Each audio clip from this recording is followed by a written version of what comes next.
കരങ്ങൾ ഉയർത്തി കൈയടിച്ച് പോരാ പോരാ. ആമേൻ ആമേൻ. സ്വരമൂർത്തി പറഞ്ഞേ, ഈശോയേ നന്ദി. എന്റെ ഇടവയത്തിലെ രസകരമായൊരു സംഭവം ഇടയ്ക്കൊന്ന് കയറി പറയാട്ടോ, ഒരു കുഞ്ഞു കാര്യം മാത്രം. സംഭവം ഇതാണ്.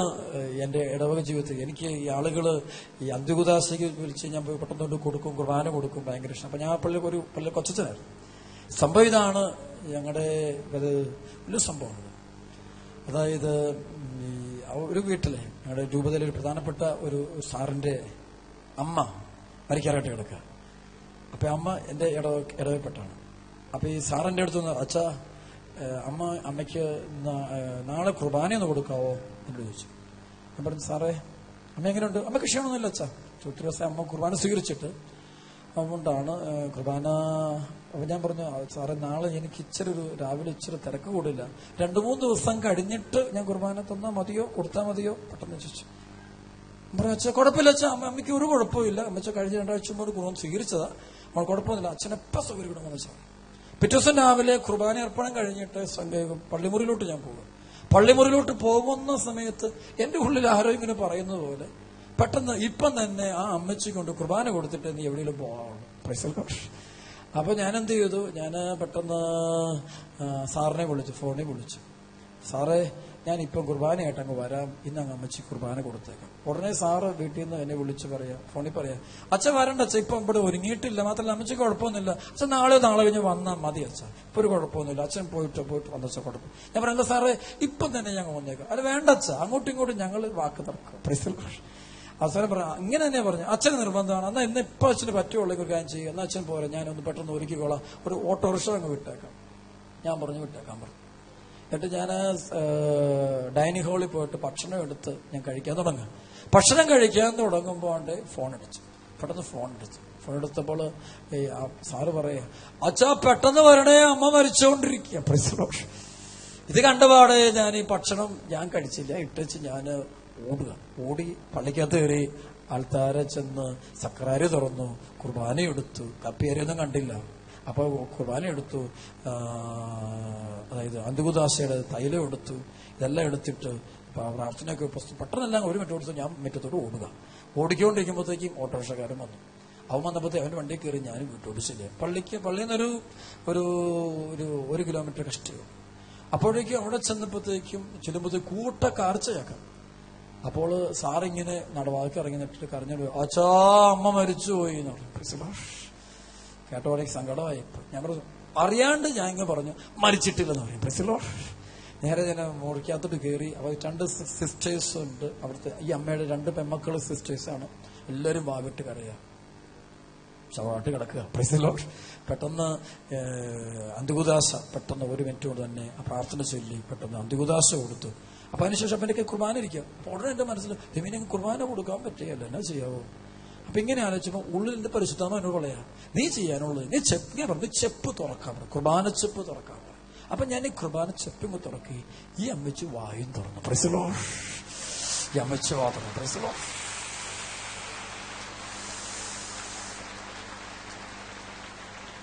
ഉടനെ ഞാൻ കുർബാന അങ്ങ് ഇട്ടു.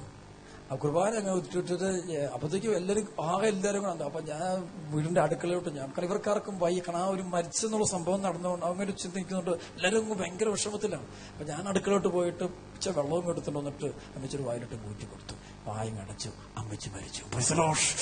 അമ്മച്ചി കൊടുത്താൽ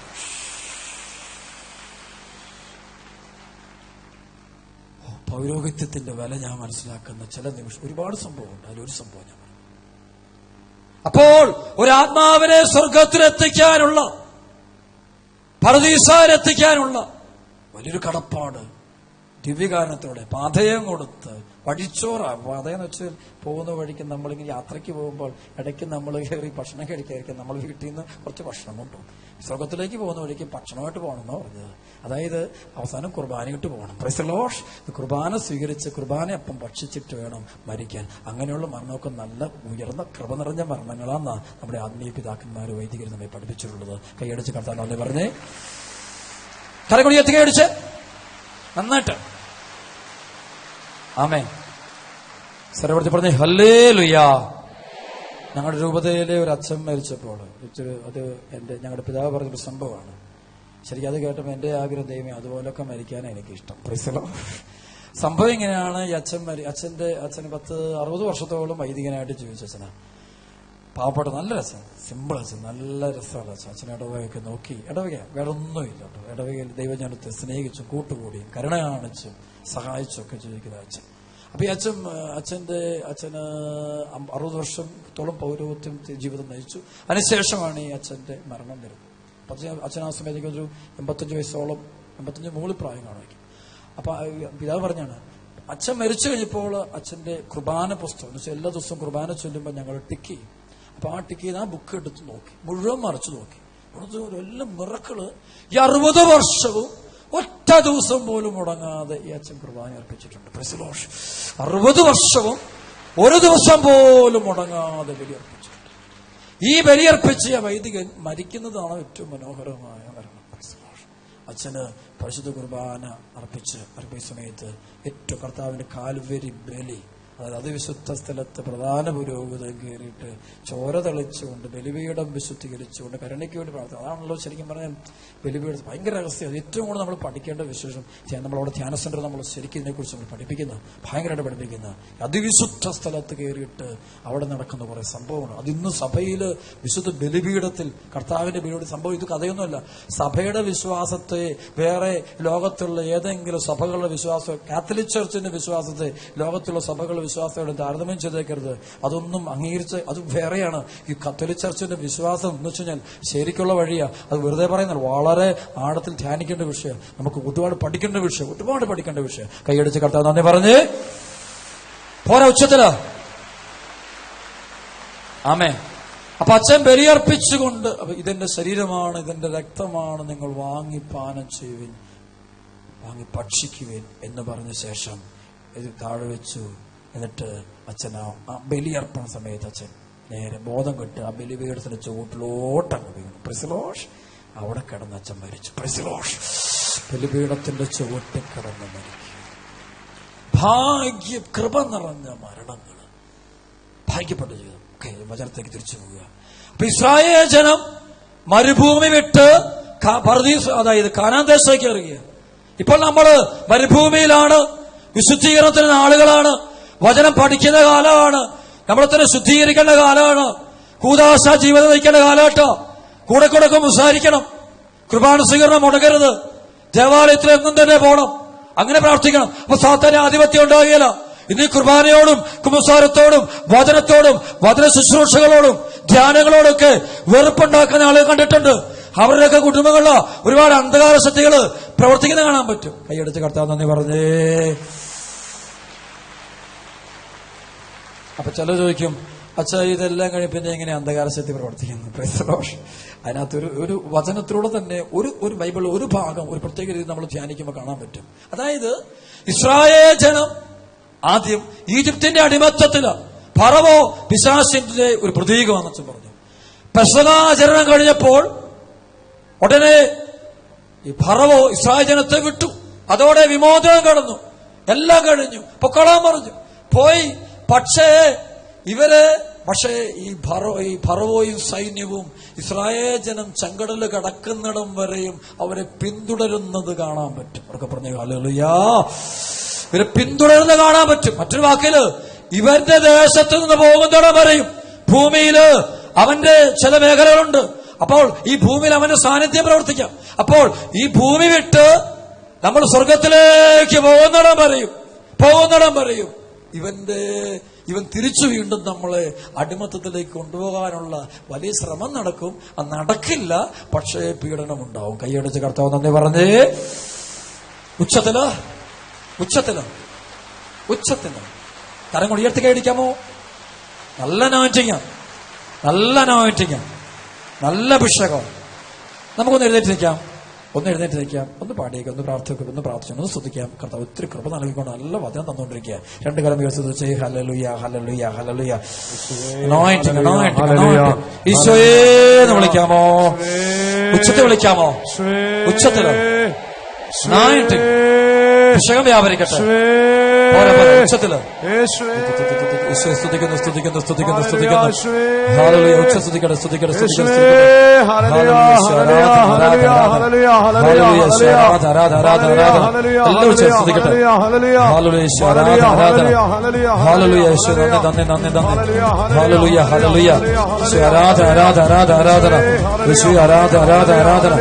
ഉച്ചത്തില് ഹല്ലേലൂയ, ഹല്ലേലൂയ, ഹല്ലേലൂയ, ഹല്ലേലൂയ, ഹല്ലേലൂയ. യേശുവേ ഹല്ലേലൂയ, ഹല്ലേലൂയ, ഹല്ലേലൂയ, ഹല്ലേലൂയ. ഹല്ലേലൂയ, ഹല്ലേലൂയ, ഹല്ലേലൂയ, ഹല്ലേലൂയ, ഹല്ലേലൂയ. ഹല്ലേലൂയ, ഹല്ലേലൂയ, ഹല്ലേലൂയ, ഹല്ലേലൂയ, ഹല്ലേലൂയ. കൈയടിച്ച് പാടിയാലോ? പോരാ? കരമുടിയർത്തി കൈയടിച്ച് പോരാ. സർവശക്തൻ കൂടെയുണ്ട്, ദൈവശക്തി ദൈവ പൈതൽ ഞാൻ ഭയപ്പെടില്ല. അത്യുന്നതൻ കരം കൂടെയുണ്ട്, സർവശക്തൻ കൂടെയുണ്ട്, ദൈവശക്തി എന്നിലുണ്ട്. ദൈവ പൈതൽ ഞാൻ ഭയപ്പെടില്ല. അത്യുന്നതൻ കരം കരമുടിയർത്തി കൈയടിച്ച് താതന്റെ വാഗ്ദാനമേ തുള്ളിച്ചാടി പരിശുദ്ധ റൂഹായേ. പോരാ, പോരാ, പോരാ, പോരാ. താതന്റെ വാഗ്ദാനമേ പരിശുദ്ധ റൂഹായേ. ഉന്നത ശക്തിയെ നിത്യസഹായക ഞങ്ങളിൽ നിറയണമേ. പഠിക്കേ. ഉന്നത ശക്തിയെ നിത്യസഹായക ഞങ്ങളിൽ നിറയണമേ. ഇടത്തോട്ടും വലത്തോട്ടും കൈയടിക്കാമോ? ആണിപ്പാടി കരമുടിയർത്തി കൈയടിച്ച് അച്ഛനോട് ചേർന്ന്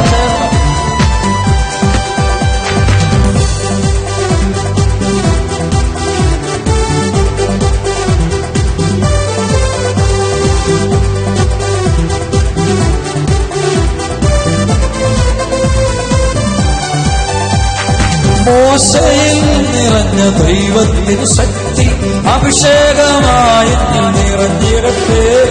മോശയിൽ നിറഞ്ഞ ദൈവത്തിൻ ശക്തി അഭിഷേകമായി നിറഞ്ഞിടട്ടെ. സൈന്യത്തിന് മുൻപിൽ ആഴിതൻ നടുവിൽ അത്ഭുതങ്ങൾ ചെയ്തൊരു ആത്മശക്തി. സൈന്യത്തിൻ മുൻപിൽ ആഴിതൻ നടുവിൽ അത്ഭുതങ്ങൾ ചെയ്തൊരു കരമുടിയർത്തി കൈയടിച്ച് താതന്റെ വാഗ്ദാനമേ പരിശുദ്ധ റൂഹായേ. പടമോ? താതന്റെ വാഗ്ദാനമേ പരിശുദ്ധ റൂഹായേ. ഉന്നത ശക്തിയെ നിത്യസഹായക ഞങ്ങളിൽ നിറയണമേ. പഠിച്ചേ. ഉന്നത ശക്തിയെ നിത്യസഹായക ഞങ്ങളിൽ നിറയണമേ. കരമുടിയർത്തി ഈശോയേ. Power, power, power, power. കരങ്ങളടിച്ച്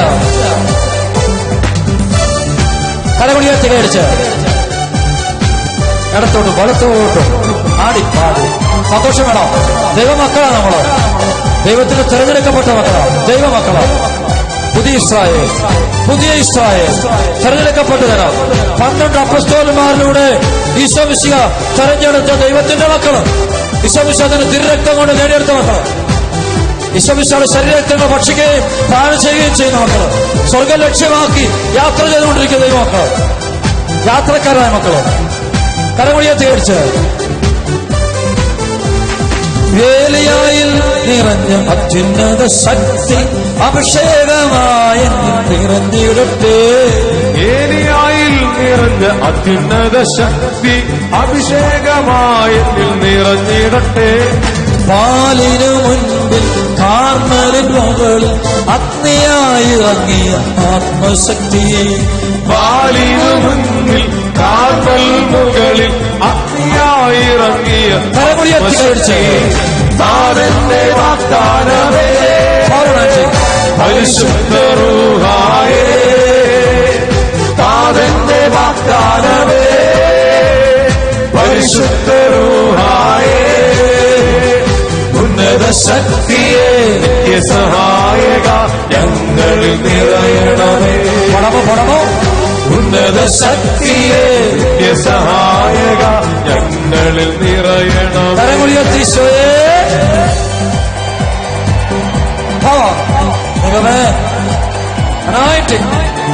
ഇവാഞ്ചലൈസേഷൻ, വേൾഡ് ഇവാഞ്ചലൈസേഷൻ പോയിക്കോട്ടെ. തിരുസഭയുടെ വളർച്ചയുടെ കാലഘട്ടം, ഉയർച്ചയുടെ കാലഘട്ടം, പുഷ്പിക്കുന്ന കാലഘട്ടം, ഫലം പുറപ്പെടുവിക്കുന്ന കാലഘട്ടം. കൈകളടിച്ച് പോരാ.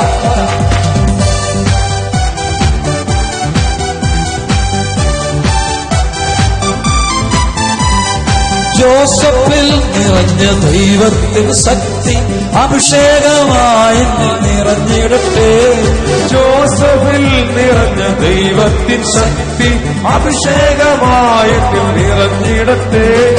അശുദ്ധിതൻ മുന്നിൽ തിന്മതൻ നടുവിൽ വിശുദ്ധിയായി നിറഞ്ഞൊരു ആത്മശക്തി.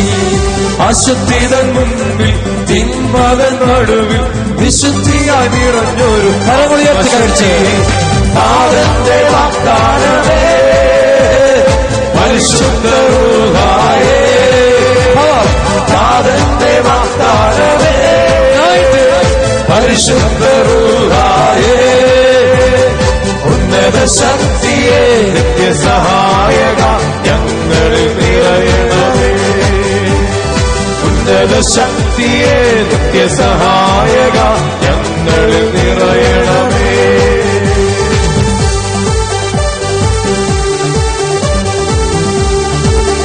കർത്താവേ, അങ്ങേ ആരാധിക്കുന്ന ആരാധന കൂട്ടായ്മയെ അനുഗ്രഹിക്കണം കർത്താവേ. സാഹചര്യത്തിന്റെ മുകളില് വെളുത്ത് കട്ടിപിടിച്ച മേഘം പോലെ അങ്ങയുടെ സാന്നിധ്യം നിന്ന് തണല് കൊടുത്തില്ലേ കർത്താവേ. അങ്ങയുടെ തണല് അങ്ങയുടെ ജനത്തിന് കൊടുക്കുന്നുണ്ട്. അത് തിരിച്ചറിയാനുള്ള വിഷയം തരണമേ.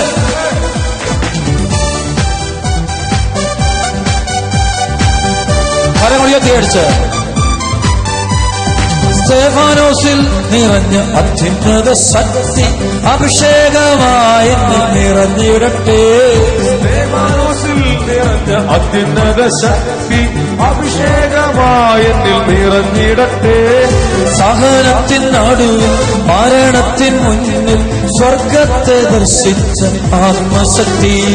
സഹനത്തിൻ നടുവിൽ മരണത്തിൻ മുൻപിൽ സ്വർഗത്തെ ദർശിച്ച കരമുയർത്തി കഴിച്ച് നാഥന്റെ വാഗ്ദാനമേ പരിശുദ്ധ റൂഹായേ.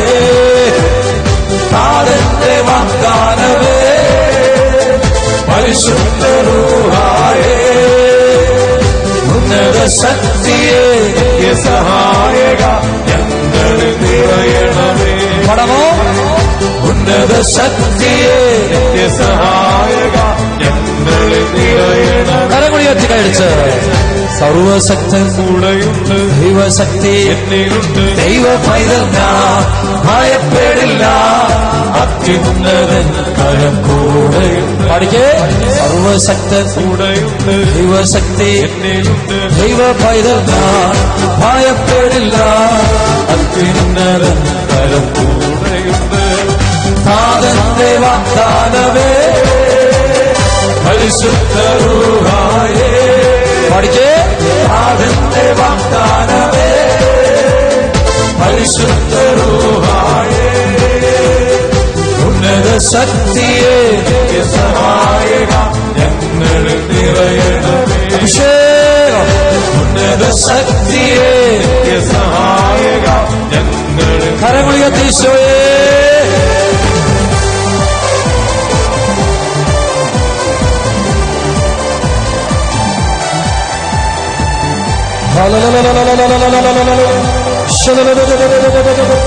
ഹല്ലേലൂയ ഹല്ലേലൂയ ഹല്ലേലൂയ ഹല്ലേലൂയ. ആമേൻ. എഴുന്നേൽക്കൂ. എല്ലാ മക്കളും ഇരിക്കുക, എല്ലാ മക്കളും ഇരിക്കുക. എല്ലാം ഭയങ്കര കൃപ ഒഴുകിക്കൊണ്ടിരിക്കുന്നു. പരിശുദ്ധാത്മാവിന്റെ വചനം നമുക്ക് നന്നായിട്ട്, സഭയുടെ വചനം നമ്മുടെ ഹൃദയത്തിലേക്ക് കർത്താവ് നൽകിക്കൊണ്ടിരിക്കുക. ഉറക്കെ പറഞ്ഞ് ഈശോയെ നന്ദി.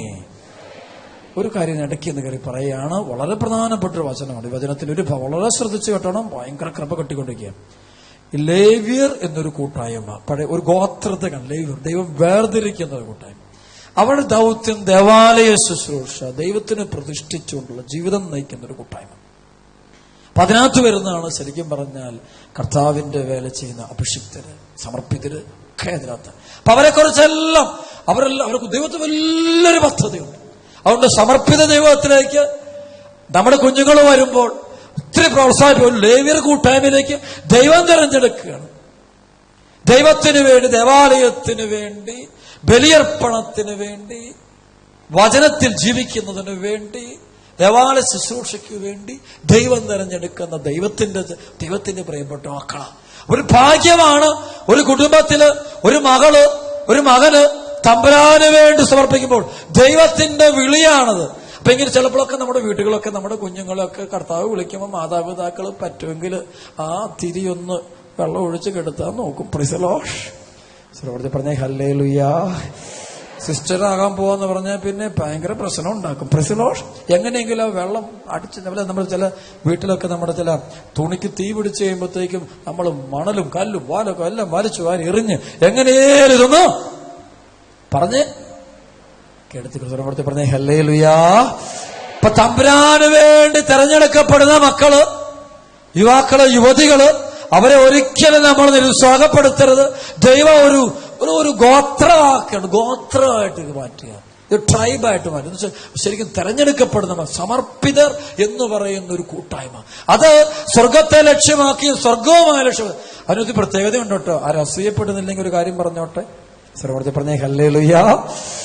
ഈ പ്രോമിസ്ഡ് ലാൻഡ്, ഞാൻ ഈ പറയുന്നത് ഒരു ആത്മീയ വീക്ഷണത്തിലാട്ടോ, സഭയുടെ വിശ്വാസം അതിനെ ആഴത്ത് പഠിക്കേണ്ട ശ്രമിച്ചിട്ടാണ്. അതിന്റെ ഒത്തിരി സൈഡുകൾ ചെറിയ സംഭവമാണ്. അത് പ്രോമിസ്ഡ് ലാൻഡ് എന്ന് പറയുമ്പോൾ തേനും പാലും ഒഴുകുന്ന ഒരു കാനാൻ ദേശം.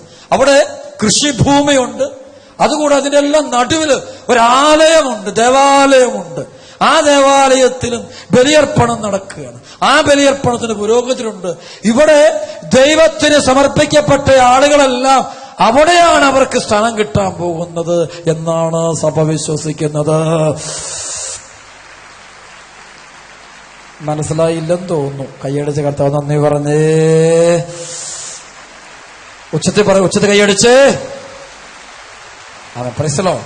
അതായത് ഇവിടെ മാതാപിതാക്കളെ, സഹോദരങ്ങളെ, വീടും കുടുംബവും എല്ലാം ഉപേക്ഷിച്ച് തമ്പുരാന് വേണ്ടി മാത്രം സമർപ്പിച്ച് ദേവാലയം കേന്ദ്രീകൃതമായ, ബലിപീഠം കേന്ദ്രീകൃതമായ, സുവിശേഷം കേന്ദ്രീകൃതമായ ജീവിതം നയിക്കുന്ന ആളുകളെല്ലാം അവർക്ക് വേണ്ടി ദൈവം ഒരുക്കുന്നത് ജെറുസലേമില്, സ്വർഗീയ ജെറുസലേമില്, കാനാൻ ദേശത്ത് വിശുദ്ധ ഒരു പ്രത്യേകമായ ദേവാലയം, അവിടെയും ഒരു ദേവാലയം ഉണ്ട്.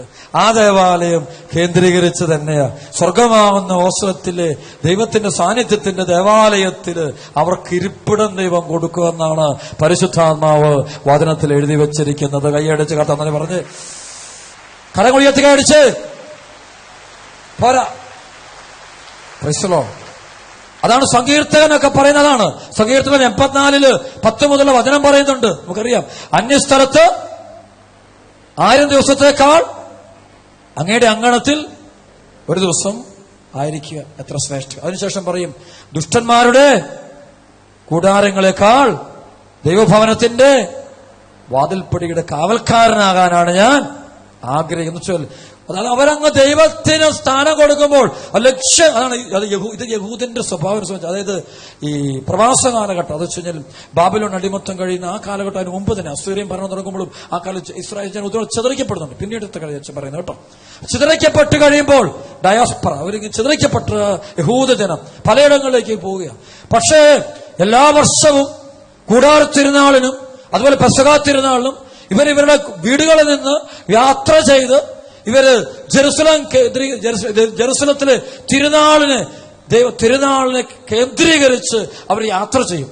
അപ്പോൾ അവന് യാത്രാ സങ്കീർത്തനങ്ങളാണ്. സങ്കീർത്തനങ്ങൾ വായിക്കാൻ കാണാൻ പറ്റും. ചില സങ്കീർത്തനങ്ങൾ യാത്രാ സങ്കീർത്തനങ്ങൾ. യാത്രയിൽ ഇവരിങ്ങനെ പാട്ടും പാടി ആരാധന നടത്തി സ്തുതിച്ചും ഹല്ലേലൂയ പറഞ്ഞിങ്ങനെ ദൈവത്തിൽ, അത് ദേവാലയം മുന്നിൽ കണ്ടുകൊണ്ട്, കർത്താവിന്റെ ആലയം മുന്നിൽ കണ്ടുകൊണ്ട്, അവരിങ്ങനെ സ്വപ്നം കണ്ടുകൊണ്ട് ആലയത്തിന്റെ മനോഹാരിതയും അതിന്റെ കൽത്തളങ്ങളും എല്ലാം കണ്ട് ദേവാലയം ബലിപീഠത്തെയും അതിന്റെ പരിസരങ്ങളെയും ഒക്കെ മനസ്സിൽ ധ്യാനിച്ചുകൊണ്ട് ദേവാലയം ഇങ്ങനെ കണ്ടുകൊണ്ട് ഇവരിങ്ങനെ യാത്ര ചെയ്യും. ഇവരിങ്ങനെ കഴുതപ്പുറത്ത് അല്ലെങ്കിൽ ഒട്ടകത്തിന്റെ പുറത്തൊക്കെ മരുഭൂമിയിലൂടെ യാത്ര ചെയ്ത് ദേവാലയം കേന്ദ്രീകരിച്ച് സ്വപ്നം കണ്ടുകൊണ്ട് യഹൂദര് പിന്നീട് യാത്രയും സംഭവമുണ്ട്. സൊളമന്റെ പണിത ദേവാലയം അതുമായി കേന്ദ്രീകരിച്ച് അച്ഛൻ പറയുന്നു. കൈയടിച്ച് കർത്താവ് നന്ദി പറഞ്ഞേ. ആമേൻ. Praise the Lord. ശരിക്കും ആ യാത്രാ സങ്കീർത്തനങ്ങളൊക്കെ നമുക്ക് തരുന്നൊരു വീക്ഷണം അറിയാമോ? ഇന്ന് ഈ ഭൂമിയിലൂടെ പോകുന്ന സഭ സ്വർഗമാകുന്ന ദേവാലയം, അവിടുത്തെ സ്വർഗത്തിലെ, അതായത് സ്വർഗീയ ജെറുസലേമിന്റെ ദേവാലയം, അതിന്റെ ഉൾവശങ്ങള് സ്വപ്നത്തിലൂടെ ആത്മാവിൽ കണ്ടുകൊണ്ട്, അതാണ് യോഹന്നാൻ അപ്പോസ്തലനൊക്കെ ഉണ്ടാകുന്ന വെളിപാടുകളുടെ സംഗ്രഹം അതൊക്കെയാണ്. അപ്പോൾ അത് കണ്ടുകൊണ്ട് സഹിക്കാൻ പറയുക, അത് കണ്ടുകൊണ്ട് യാത്ര ചെയ്യുക, സ്വർഗം കണ്ടുകൊണ്ട് യാത്ര ചെയ്യുന്ന ജീവിതങ്ങളാ. അതിനുവേണ്ടി ജീവിതം സമർപ്പിക്കുക. അതാണ് സമർപ്പണ ജീവിതത്തിന്റെ ഒക്കെ അർത്ഥം. നമ്മുടെ കുടുംബങ്ങൾ, മക്കൾക്കൊക്കെ ദൈവവിളി ഉണ്ടാകുമ്പോൾ ഭാഗ്യപ്പെട്ട വിളിയാണ്. കാരണം ഒരു കുടുംബത്തിൽ നിന്ന് ദൈവം ഒരാളെ തമ്പുരാൻ പ്രത്യേകമായിട്ട് ലേവ്യർ കൂട്ട എന്ന് വെച്ചാൽ സ്വർഗരാജ്യത്തിന് വേണ്ടി പൗരോഹിത്യ ഗണത്തിലേക്ക്, സമർപ്പിത ഗണത്തിലേക്ക് വിളിക്കുന്നു. അത് ശ്രേഷ്ഠമായ വിളിയ. അങ്ങനെ ഒരു വിളി ഒരു കുഞ്ഞിലുണ്ടായാൽ മാതാപിതാക്കള് തമ്പുരാന് നന്ദി പറയണം, സ്തുതിച്ച് നന്ദി പറയണം. കാരണം ഭാഗ്യമാണ് ദൈവം നിങ്ങളുടെ കുടുംബത്തെ തെരഞ്ഞെടുത്തു. ഒരു പുരോഗതിനെ ദൈവം ഒരു വീട്ടിൽ തെരഞ്ഞെടുക്കുമ്പോൾ അതിനൊരു പ്രത്യേകതയുണ്ട്. ദൈവം ആ വീടിനെ, ആ മാതാപിതാക്കളെ പ്രത്യേകം ദൈവം സ്നേഹിക്കും, പ്രത്യേകമായിട്ട് ദൈവം അനുഗ്രഹിക്കുന്നു എന്നാണ് എന്റെ വ്യക്തമാകുന്ന കാര്യം. കൈയടിച്ച് കഥ എന്നിട്ട് പറഞ്ഞ് കരങ്ങൾ ഉയർത്തി കൈയടിച്ച് പോരാ, നന്നായിട്ട് നല്ലതായിട്ട് ഒന്ന് കര ഉയർത്തി ഈശോയേന്ന് വിളിച്ചേ, ഈശോയേന്ന് വിളിച്ചേ. ആമേ ആമേ. നീ ശ്രദ്ധിക്കുക, അച്ഛൻ പറഞ്ഞു ഒന്ന് ഈജിപ്തിലെ അവരുടെ ആദ്യ പെസഹായിലൂടെ സാത്താന്റെ ആധിപത്യം അവസാനിക്കുന്നു. രണ്ടാമത്തെ അച്ഛൻ പറഞ്ഞു മരുഭൂമിയുടെ, അതാണ് ശരിക്കും സഭ മരുഭൂമിയിലാട്ടോ, മരുഭൂമിയിലാണ്, കൂടാരങ്ങളിലാണ്. ഇവിടെ ഒന്നും സഭയൊന്നും കാണുന്നില്ല. സഭ ഇവിടെ ഒരു മെച്ചപ്പെട്ട സ്ഥിതിയല്ല സഭ ഉദ്ദേശിക്കുന്നത്. സഭ ഇപ്പോൾ സ്വപ്നം കാണുന്നത് വരാൻ പോകുന്ന ലോകത്തെയാണ് കാണുന്നത്. അതേസമയം സഭയുടെ ദൗത്യമാണ് ഈ മരുഭൂമിയിൽ കഴിയുന്ന ദൈവജനം ശരിക്കും വിഷമിക്കുന്ന ജനമാണ്. കാരണം ഒരു ഭയങ്കര ബുദ്ധിമുട്ടുണ്ട്, വിശ്വാസ സമയത്ത് സംരക്ഷിക്കാൻ ഭയങ്കര ബുദ്ധിമുട്ടുണ്ട്. കാനാൻ ദേശം വിശ്വാസത്തിലൂടെ പറഞ്ഞു കൊടുത്തുകൊണ്ട് ഭയങ്കര ബുദ്ധിമുട്ടുണ്ട്. അപ്പൊ അതുകൊണ്ട് സഭ എന്ത് ചെയ്യുന്നു? ഈ വിഷമിക്കുന്ന സഭാ സമൂഹങ്ങളെ മുഴുവൻ സപ്പോർട്ട് ചെയ്യാണ്, രോഗികളെ പരിപാലിക്കുന്നു. അതുകൊണ്ടാണ് നമ്മൾ അങ്ങോട്ടും ഇങ്ങോട്ടൊക്കെ പരിപാലിക്കണം, നമ്മൾ അങ്ങോട്ടും ഇങ്ങോട്ടൊക്കെ ഹെൽപ്പ് ചെയ്യണം. നമ്മുടെ അയൽവക്കത്തൊരു മാനസിക രോഗിയായ ഒരാളുണ്ടെങ്കിൽ ആ വ്യക്തി സപ്പോർട്ട് ചെയ്യണം. നമ്മൾ വേദനിക്കുന്ന വ്യക്തിയെ സപ്പോർട്ട് ചെയ്യണം. കാരണം ഈ യാത്ര, ഈ മരുഭൂമിയിൽ തളർന്നു പോകാതിരിക്കാൻ, വിശ്വാസം ക്ഷയിച്ചു പോകാതിരിക്കാൻ, നമുക്ക് ചുറ്റുമുള്ള വേദനിക്കുന്ന മക്കള്, അനാഥര്, വിധവകൾ, ഒറ്റപ്പെട്ടവര്, മുറിവേറ്റവര്, അവർ മരുഭൂമിയിൽ പോകുമ്പോൾ അവർ നമ്മൾ സപ്പോർട്ട് ചെയ്യണം, സഹായിക്കണം. നമ്മുടെ പണമൊക്കെ പങ്കുവെച്ചു. അതാണ് ആദ്യ സഭയുടെ ഒക്കെ പ്രത്യേകത. അതേ സഭ പരസ്പരം സപ്പോർട്ട് ചെയ്യുക, എല്ലാം കൊടുക്കുക, പണം കൊടുക്കുന്നു, എല്ലാം കൊടുക്കുക, അറിവ് കൊടുക്കുന്നു, എല്ലാം കൊടുത്ത് സപ്പോർട്ട് ചെയ്ത് പിടിച്ചു നിർത്തി, ഒരുമിച്ച് നിർത്തി കൊണ്ടുപോവുകയാ, നേരെ കൊണ്ടുപോവുകയാ, സ്വർഗമാകുന്ന ജെറുസലത്തേക്ക് കൂട്ടിക്കൊണ്ടുപോവുക. കൈയടിച്ച് നന്ദി പറഞ്ഞേ. ആമേൻ. മുമ്പ് അച്ഛൻ പറഞ്ഞ ഒരു പോയിന്റ് നിർത്തിയിട്ട് പറയാം. നിർത്തിയിട്ട് ഞാൻ പോയി വേറെ വഴിക്ക് പോയി തിരിച്ചാതെ വഴിക്ക് യോർദാൻ കടക്കും. അതായത് മരുഭൂമിയിലെ 40 വർഷത്തിന് ശേഷം ദൈവത്തിന്റെ സമയമായപ്പോൾ, ദൈവത്തിന്റെ പദ്ധതി സമയമായപ്പോൾ ഒന്നടങ്കം ഒരുമിച്ച് ഇവര് കാനാൻ ദേശത്തേക്ക് കാലുകുത്തുന്ന ഒരു സംഭവമുണ്ട്. ശരിക്കും അത് യുഗാന്ത്യത്തെക്കുറിച്ച്, ലോകാവസാനത്തെക്കുറിച്ച്, ദ്വിതീയാഗമനത്തെക്കുറിച്ച് എല്ലാം ആ ഒരു ഘട്ടത്തിൽ ഒരു പ്രബോധനമുണ്ട്. അതിനെക്കുറിച്ച് നമ്മൾ പോകാൻ നേരമില്ല. നമ്മൾ അടുത്ത വിഷയത്തിൽ നിങ്ങൾ കയറി പോവാം. അതുകൊണ്ട് ഒരുമിച്ച് ഇവര് കാനാൻ ദേശത്തേക്ക് കയറിയ, തേനും പാലും ഒഴുകുന്ന കാനാൻ ദേശം. ശരിക്കും ഇസ്രായേൽ ജനത്തെ സംബന്ധിച്ച് ലോക ചരിത്രം പഠിക്കുകയാണ്. ഏറ്റവും നല്ല കൃഷിഭൂമിയാണ്, നല്ല സ്ഥലമാണ് ഇസ്രായേൽ ദേശം എന്ന് വെച്ചാൽ. അവിടുത്തെ ഫലങ്ങൾ അത്ര ഭയങ്കര ഫലങ്ങൾ, എല്ലാവിധ നന്മകളും നിറഞ്ഞ സ്ഥലമാണ്. അതുപോലെ നല്ല ജലമുള്ളത്, ശുദ്ധമായ, അതാണ് ഗലീലി തടാകത്തും ക്ലീൻ വാട്ടർ എന്ന് പറയുന്നത്. ലോകത്തിൽ ക്ലീൻ വാട്ടറുള്ള ഒരു നഗരത്തിന്റെ ഉള്ളിൽ ശരിക്കും പറഞ്ഞാൽ അത് ഭയങ്കര അത്ഭുതമാണ്. Clean water, 100% clean water. അതൊരു കുടിക്കാൻ ഉപയോഗിക്കുന്നു പറയും. നേരെ ഒരു പമ്പ് ചെയ്യാണ്, അത്ര പ്യുവർ വാട്ടറാണ്. അവിടെ ഫലങ്ങളെല്ലാം ഭയങ്കര ഫലങ്ങളാണ് കാണിക്കുന്നത്. അവിടുത്തെ മലകളും താഴ്വരകളും ഒക്കെ അതിമനോഹരമായ സംഭവം. ഇതെല്ലാം ഒരു ചെറിയൊരു ദർശനം കാണിക്കുന്നത്, അത് മുഴുവനും സ്വർഗത്തെയാണ് കാണിക്കുന്നത്.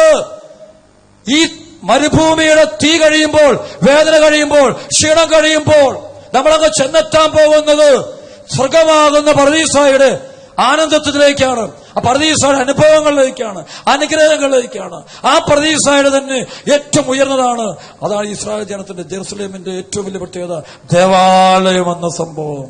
സ്വർഗമാകുന്ന ദേവാലയം നമുക്ക് വേണ്ടി കുരിശിൽ രക്തം ചിന്തി മരിച്ച് നമ്മെ രക്ഷിച്ച് നമ്മെ സ്വന്തമാക്കിയ നമ്മുടെ നാഥനും കർത്താവുമായ ഈശോ മിശിഹ വസിക്കുന്ന ആലയം. അത് കണ്ടുകൊണ്ടാണ് ഇപ്പോൾ ഒരു ക്രിസ്ത്യാനി ഈ ഭൂമിയിൽ യാത്ര ചെയ്യുന്നത്. അവന്റെ സ്വപ്നം ഇന്നല്ലേ നാളെ അവന്റെ തിരുമുഖം കാണാനായിട്ട് സാധിക്കും. അതാണ് അവൻ സഹനമെടുക്കുമ്പോൾ, രോഗിയായ ഒരു കുഞ്ഞിനെ സന്തോഷത്തോടെ എടുക്കുമ്പോൾ, കുടുംബജീവിതങ്ങളൊക്കെ പരസ്പരം ക്ഷമിച്ചു സ്നേഹിച്ചൊക്കെ ജീവിക്കുമ്പോൾ, ഒക്കെ ചെയ്യുമ്പോൾ, എല്ലാത്തിനും നന്ദി പറയുമ്പോൾ, ഒക്കെ കാര്യം അവന്റെ മുന്നിലെ ലക്ഷ്യം സ്വർഗമാകുന്ന ജെറുസലേമിൽ ചെന്നിട്ട് ഈശോ മിശിഹായെ നേരിട്ട് കാണുന്ന ആ ഒരു സംഭവം, സ്വർഗത്തിന്റെ ആനന്ദം, പരിശുദ്ധ ത്രിത്വത്തോടുള്ള ആ ബന്ധം ഉണ്ടാകുന്ന സംഭവം, മാലാഖമാരുടെയും വിശുദ്ധരുടെയും സംസർഗം, ഇത് പുണ്യവാന്മാരുള്ള ഐക്യം, ഇത് മുഴുവൻ സഭ മുന്നിൽ കണ്ടുകൊണ്ടാണ് സഭ ദൈവജനത്തെ നയിച്ചുകൊണ്ടിരിക്കുന്നത്. അതുകൊണ്ട് കാത്തലിക് ഫെയ്ത്ത് അത് മറ്റേതെങ്കിലും ഒരു പ്രൊട്ടസ്റ്റന്റിസമോ അല്ലെങ്കിൽ ഏതെങ്കിലും ഒരു പെന്തക്കോസ്റ്റൽ വിശ്വാസങ്ങളോ അല്ലെങ്കിൽ അവിടെ ഇവിടെയും കാണുന്ന ഏതെങ്കിലും ഒരു ഹല്ലേലൂയക്കകത്തൊന്നും കിടക്കൊന്നുമല്ല. അതിന്റെയൊക്കെ കോടിക്കണക്കിന് നീതികള് ഒരു കഥയല്ലിത്. ഇത് കൃത്യമായിട്ടും ദൈവത്തിന്റെ വചനത്തിലുള്ളതാണ്. ഈ വചനമാണ് സഭാപിതാക്കന്മാര് ദൈവജനത്തെ പഠിപ്പിച്ചത്, സഭയെ പഠിപ്പിച്ചത്. ആ വഴിയിലൂടെയാ ദൈവജനം മുന്നോട്ട് പോയിക്കൊണ്ടിരിക്കുന്നത്. കൈയടിച്ച് കർത്താവ് നന്ദി പറഞ്ഞേ പോരാ. ആമേൻ. സർവ്വമൂർത്തി പറഞ്ഞേ ഈശോയേ നന്ദി. ഹല്ലേലൂയാ, ഹല്ലേലൂയാ. ഇതിനകത്ത് ഏറ്റവും സന്തോഷിക്കുന്ന കാര്യം എന്നാ അറിയാവോ? മാമോദീസായിലൂടെ, അതായത് ചെങ്കടല് കടന്ന് ദൈവജനം മരുഭൂമിയിലോട്ട് കാലെടുത്ത് വെച്ച് കഴിഞ്ഞാൽ പിന്നെ ഏറ്റവും വലിയ പ്രത്യേകത അറിയാവോ? ആ ദൈവജനം ദൈവത്തിന്റെ തണലിലാണ്. Price the Lord. അതായത് ഒറ്റ വാക്ക് പറഞ്ഞാൽ ഇവിടെ ഇരിക്കുന്ന മുഴുവൻ ദൈവമക്കളും ദൈവരാജ്യത്തിലെ അംഗങ്ങളാണ്. നിങ്ങളുടെ മേൽ ദൈവത്തിന്റെ കരമുണ്ട്. ആ കരം ഒരു കാരണവശാലും ദൈവം പിൻവലിക്കപ്പെടില്ല. ദൈവം ചെയ്യുന്നത് നിങ്ങൾ വിശുദ്ധീകരിച്ചുകൊണ്ടിരിക്കുമായിരിക്കും, ശിക്ഷണങ്ങൾ തരുമായിരിക്കും. പക്ഷെ കർത്താവിന്റെ അനന്ത കാരുണ്യം നിങ്ങളുടെ മേൽ ഉണ്ടായിരിക്കും. കർത്താവിന്റെ സാന്നിധ്യം നമ്മുടെ മേൽ ഉണ്ടായിരിക്കും. കൈയടിച്ച് കർത്താവിനെ പറഞ്ഞ് പ്രൈസ് ദി ലോർഡ്. അതുകൊണ്ട് ഈ സമയത്ത് നമ്മൾ ആരും കരുതേക്കരുത് ദൈവം എന്നെ ഇട്ടേച്ചു പോയേ, ദൈവം എന്നെ ഉപേക്ഷിച്ചു പോയി, ദൈവം എന്നെ ഒരിക്കലും ചെയ്യില്ല, ഒരിക്കലും ദൈവം അങ്ങനെ ചെയ്യില്ല. ഇമ്മാനുവലായ ദൈവം നമ്മോട് കൂടെ എന്ന് പറഞ്ഞ ദൈവം, കുരിശ് നമുക്ക് വേണ്ടി രക്തം ചിന്തി മരിച്ച ദൈവം. അതല്ലേ വചനം. യോഹന്നാൻ 13:1-3 വരെയുള്ള വചനം വായിക്കുമ്പോൾ അവിടെ പറയുന്നുണ്ടല്ലോ ദൈവത്തിന്റെ സ്നേഹത്തെക്കുറിച്ച്. യോഹന്നാൻ അപ്പോസ്തലൻ ഒരു വാക്കുണ്ട്, അവൻ അവരെ സ്നേഹിച്ചു. എപ്പോ വരെ സ്നേഹിച്ചു? അവസാനം വരെ. രണ്ടർത്ഥമുണ്ട്. ഈശോ പറയുമ്പോൾ ഈശോ മരിക്കുന്നിടം വരെയുള്ള സ്നേഹം അന്ന് മാത്രം. അത് അവസാനം വരച്ചാൽ ഈശോയുടെ മരണം, ഈശോ അവസാനത്തുള്ള ചോര വരെ ചിന്തിക്കൊണ്ട് നമ്മൾ സ്നേഹിച്ചു എന്നുള്ള ഒരു സത്യം. രണ്ടാമത്തെ സ്നേഹിച്ചാൽ നമ്മളെ കുറിച്ച് പറയുമ്പോൾ നമ്മുടെയും അവസാനം വരെ, അന്ത്യശ്വാസം വലിക്കുന്ന നിമിഷം വരെയും കർത്താവിന്റെ കാരുണ്യവും സ്നേഹവും. അത് എത്ര തകർന്നവനായാലും ശരി, എത്ര വഴിവിട്ടവനായാലും ശരി, എത്ര തീർന്ന കുടുംബമായാലും ശരി, എത്ര വേദനിക്കുന്ന മക്കളായാലും ശരി, എത്ര പീഡനം അനുഭവിക്കുന്ന മക്കളായാലും ശരി, അവരുടെ മേലും അവരുടെ കുടുംബത്തിന്റെ മേലും കർത്താവിന്റെ കൈകൾ ഉണ്ടായിരിക്കും. അതിന് യാതൊരു സംശയമില്ല. കൈകൾ ഉയർത്തി കൈയടിച്ച് ഉച്ചത്തില് പോരാ. Price the Lord. നമ്മുടെ ഗുരുവും നാഥനും രക്ഷകനും കർത്താവുമായ ഈശോ മിശിഹാ വന്നപ്പോ ഈശോ പറഞ്ഞു, ഞാൻ വന്നത് നീതിമാന്മാരെ വിളിക്കാനല്ല, കർത്താവിന്റെ സ്നേഹ കാരുണ്യമാ. അപ്പോൾ ഇവിടേക്ക് നമുക്ക് ദൈവജനമായ നമുക്ക് അഭിമാനിക്കാവുന്നൊരു കാര്യം എന്താണെന്നറിയാവോ? നമ്മുടെ കൂടെ ആരുണ്ട്? ആരുണ്ട്? ദൈവമുണ്ട്, ഈശോയുണ്ട്, ഉത്തിതനായ കർത്താവുണ്ട്. മോശ ശ്രദ്ധിക്കണം. പഴയ നിയമത്തിൽ മോശ ഇസ്രായേൽ ജനത്തിന്റെ കൂട്ടത്തില് അങ്ങേറ്റം വരെയുണ്ട്. യോർദാൻ കടക്കുന്നതിന് തൊട്ടു മുമ്പ് വെച്ചാണ് ദൈവം അവനെ വിളിച്ചോണ്ട് പോയിട്ട് ജോഷുവയെ പകരം വെക്കുന്നത്. അതുവരെ ഉണ്ട്. ഇതിന് വലിയ അർത്ഥമുണ്ട്. പുതിയ നിയമത്തിലെ ഈശോ മിശിഹ ഈ ഭൂമിയിലെ സഭയുടെ കൂടെ, അതിന് നടുക്ക് കർത്താവ് നാഥനും രക്ഷകനും എല്ലാമായിട്ട് അവൻ നമ്മുടെ മധ്യത്തിലുണ്ട്. കൈയടിച്ചെന്ന് വരട്ടെ, കരമുയർത്തി കൈയടിച്ചെന്ന് വരട്ടെ. Praise the Lord. ആമേൻ. അതുകൊണ്ടാണ് സഭയുടെ വിശ്വാസം പഠിപ്പിക്കുന്ന ഒരു കാര്യമുണ്ടല്ലോ. അതായത് സഭയുടെ ശിരസാരാന്നാ പറഞ്ഞ്, ആരാണ് ശിരസ്? അവൻ നമ്മുടെ സഭയുടെ ശിരസാണെന്ന് പറയുന്നത്. അതുകൊണ്ട് അതിന്റെ അർത്ഥം എന്താ? തലയ്ക്ക് കീഴിലല്ല നിൽക്കുന്നവർക്ക് പറഞ്ഞേ ഹല്ലേലൂയ. നമ്മൾ മുഴുവനും നമ്മുടെ കർത്താവിന്റെ കൈകളിലാണ് എന്നുള്ള വിശ്വാസം നമ്മൾ സൂക്ഷിക്കണം. കൈയടിച്ച് കർത്താവ് നന്ദി പറഞ്ഞേ, കരങ്ങൾ ഉയർത്തി കൈയടിച്ച് പറഞ്ഞേ ആമേൻ, ആമേൻ, ആമേൻ. Praise the Lord. ഉറക്കെ പറഞ്ഞേ ഈശോയെ നന്ദി. ഉറക്കെ പറഞ്ഞേ ഹല്ലേലൂയ. അതുകൊണ്ട് പ്രിയപ്പെട്ട മാതാപിതാക്കളെ, നിങ്ങൾ വേദനിക്കുന്നുണ്ടാകാം, രോഗങ്ങൾ കാണുമായിരിക്കാം, പൈശാചിക പീഡകൾ കാണുമായിരിക്കാം, മാനസിക പ്രശ്നങ്ങൾ കാണുമായിരിക്കാം, ഒറ്റപ്പെടുന്ന അനുഭവങ്ങൾ കാണും. അപ്പോൾ നിങ്ങൾ പേടിക്കേണ്ട. നിങ്ങൾ ഈ ഗോത്രത്തിന്റെ ഒരു വീട്ടിലുണ്ട്. നിങ്ങളും ഈ മരുഭൂമിയിൽ ഇത് നമ്മൾ കൊടുക്കുക. ഇത് ദേവാലയത്തിന്റെ ചുറ്റുപാട് ഈ ഭവനത്തിൽ നിങ്ങളുണ്ട്. അവിടെ ദൈവത്തെ സാന്നിധ്യം നിങ്ങൾ ചെയ്യത്തുള്ളൂ. ഈ സമയം നമ്മൾ ചെയ്യേണ്ട കാര്യം, അത് ഇസ്രായേൽ ജനത്തോട് ദൈവം പറഞ്ഞ കാര്യമുണ്ട്, ദൈവം മോശയോട് പറഞ്ഞ കാര്യമുണ്ട്. ഒരു സാക്ഷി പേടകം ഉണ്ടാക്കാൻ പറഞ്ഞു. അവർക്ക് പറഞ്ഞേ ഹല്ലേലൂയ. ഈ സാക്ഷ്യ പേടകം എന്ന് വെച്ചാൽ ആ പേടകത്തിനകത്ത് ഏറ്റവും ശ്രേഷ്ഠമായത്, അതാണ് ദേവാലയത്തിന്റെ ബലിപീഠത്തിന്റെ അതിനപ്പുറത്തായിട്ട് ശരിക്കും സാക്ഷ്യ പേടകം. ഈ സാക്ഷ്യ പേടകത്തിനകത്ത് ഒരു പ്രത്യേകത, അതിനകത്ത് പ്രധാനമായും 3 കാര്യങ്ങളാണ് സൂക്ഷിച്ചത്. ഒന്നാമതെടുത്ത് വെക്കാൻ പറഞ്ഞത് 10 പ്രമാണങ്ങളുടെ കൽപ്പലകയാണ്. മോശയ്ക്ക് ദൈവം കൊടുത്ത പ്രമാണങ്ങൾ 10 കൽപ്പന, അതായത് ദൈവമക്കൾ അനുസരിക്കുകയും പാലിക്കുകയും വഴി നടക്കുകയും ചെയ്യേണ്ട 10 കൽപ്പനകളടങ്ങി കൽപ്പലക. അതെടുത്താണ് ഒന്നാമതെടുത്ത് ഈ സാക്ഷ്യപേടകത്തിന് അടുത്ത് വെക്കുന്നത്. രണ്ടാമത് അതിന്റെ മുമ്പിലായിട്ട് ഒരു സ്വർണം കൊണ്ടുള്ള ചെറിയൊരു ബലിപീഠമുണ്ട്. കുഞ്ഞൊരു ബലിപീഠം ഉണ്ടാക്കിയിട്ട് അതിനകത്ത് കലശ ഒരു പാത്രം, സ്വർണ്ണപാത്രത്തിനകത്ത് ഇവർക്ക് കിട്ടുന്നത് മന്ന എടുത്ത് വെക്കും. ഇതിനകത്ത് വെക്കും. മൂന്നാമത് അതിന്റെ മുമ്പിൽ വെക്കുന്നത് അഹറോന്റെ തളിർത്ത വടി, അത്ഭുത വടി എന്ന് പറയാം. അഹറോൻ ദൈവത്താൽ തെരഞ്ഞെടുക്കപ്പെട്ട പുരോഹിതനാണെന്ന് കാണിച്ച ആ വലിയൊരു വടി അതും ഇതിനകത്ത് വെക്കാൻ പറ്റും എന്ന് പറയുകയാണെങ്കിൽ ചുറ്റും പറയുന്നുണ്ട് 2 വിളക്കുകാലം വെക്കും. 4 വിളക്കെന്ന് പറയും. വിളക്കുകാലം വെക്കാൻ പറയും. അപ്പൊ രാവും പോലും എണ്ണ ഒഴിച്ച് ഇവരിങ്ങനെ കത്തിച്ചുകൊണ്ടിരിക്കും. രാത്രി പകലെല്ലാം ഇവര് എണ്ണ ഒഴിച്ചത് കത്തിച്ചുകൊണ്ടിരിക്കുക. അപ്പൊ ഇതിനെ ആരാധിക്കും ഇതിനകത്ത്. അപ്പോൾ ഇവിടെ പറയുന്നതാണ്, ഈ ദേവാലയത്തിന്റെ ഹൃദയഭാഗത്ത് ശ്രദ്ധിക്കണം, 10 പ്രമാണം, 2 സ്വർഗീയ മന്ന, 3 അഹറോന്റെ വടി. ഇതിന്റെ അർത്ഥമുണ്ട്. സ്വർഗീയ മന്ന ആദ്യം 10 കൽപ്പന, അതാണ് സുവിശേഷം, കർത്താവിന്റെ വചനം. 10 കൽപ്പനകൾ അതേപടി അതിന്റെ പൂർണ്ണത വരെ ഈശോ പറയുന്നുണ്ട്. സ്നേഹത്തിന്റെ കൽപ്പന, നിന്നിന്റെ ദൈവമായ കർത്താവിനെ പൂർണ്ണ ഹൃദയത്തോടും പൂർണ്ണ ആത്മാവോടും പൂർണ്ണ മനസ്സോടും സർവ്വശക്തിയോടും കൂടെ സ്നേഹിക്കണം. 2 നീ നിന്നെപ്പോലെ തന്നെ നിന്റെ അയൽക്കാരനെ സ്നേഹിക്കണം. ഈ 2 കൽപ്പന അത് ഒരുമിച്ച്. അപ്പൊ ഇതാണ് ഒന്നാമത് എടുത്തു വെക്കേണ്ടത് ദൈവത്തിന്റെ കൽപ്പന. രണ്ടാമത് വെക്കേണ്ടത് സ്വർണം കൊണ്ടുള്ള ഒരു പാത്രത്തില് ഈ പറയുന്ന സ്വർഗീയ മന്ന ഭക്ഷിക്കാനുള്ളത്, ഈശോമിശിഹായുടെ ശരീര രക്തങ്ങൾ. അതാണ് കർത്താവിന്റെ സഭയുടെ ഹൃദയ ശരീര രക്തമാണ്. അതാണ് കാസയിലെടുത്തുകൊണ്ട് സഭ നമ്മുടെ അടുത്തേക്ക് വരുന്നത്. ഇതാണ്, ഇത് ഭക്ഷിക്കണം. അപ്പൊ ഇത് 3 ഭക്ഷിക്കേണ്ട, ശരിക്കും പറഞ്ഞാൽ സ്വന്തമാക്കേണ്ട. ഒന്നാമത് വചനം ഭക്ഷിക്കേണ്ടത്, രണ്ടാമത് ദിവ്യകാരുണ്യം ഭക്ഷിക്കേണ്ടത്, മൂന്നാമത് വെക്കുന്നത് ഇതേ അഹറോന്റെ തളിർത്ത വടി. അത് ഭയങ്കരമാണ്. അതായത് അതായത് സഭയുടെ അധികാരം, പൗരോഹിത്യം, മെത്രാൻ, മാർപ്പാപ്പ, ശ്ലൈകിക അപ്പസ്തോലന്മാരിലൂടെയുള്ള സഭയുടെ വിശ്വാസ പ്രബോധനം. അതാണ് അപ്പസ്തോലന്മാരുടെ പ്രബോധനം എന്ന് പറയും. അപ്പസ്തോല പ്രബോധനം, അങ്ങനെയുള്ള സംഭവം. അപ്പൊ അത് മുഴുവൻ പ്രബോധനം, സഭയ്ക്കാണ് പ്രബോധന അധികാരം. അതുകൊണ്ട് നമുക്കറിയാം ഇഷ്ടംപോലെ നമുക്ക് ബൈബിളൊന്നും വ്യാഖ്യാനിക്കാൻ പറ്റത്തില്ല. സഭയ്ക്കാണ് പ്രബോധന അധികാരം.